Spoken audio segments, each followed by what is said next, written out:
The entire planet is covered by a toxic jungle, and the remaining factions of surviving humans struggle and come into conflict with each other about how to deal with the deadly insects dwelling in that forest.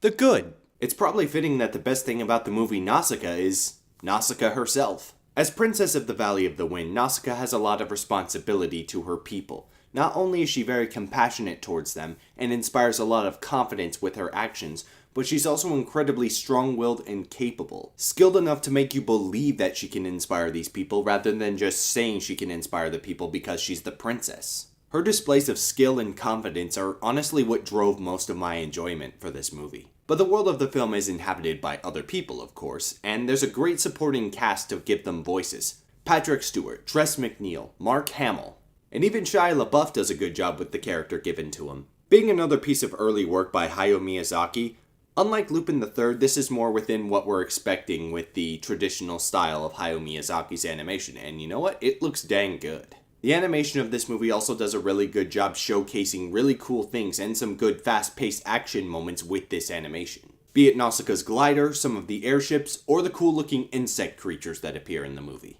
The iffy.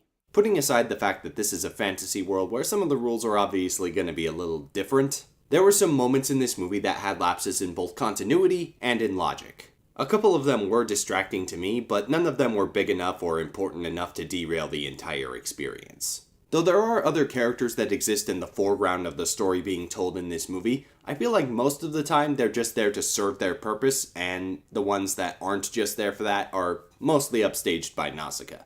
Which makes sense, she is the main character. The bad. There are a few aspects of this movie, namely specific plot points, that are desiring of some explanation. These things were questionable enough that I felt the need to bring them up, although it's likely most people will just file them under "it's magic, you don't have to explain it."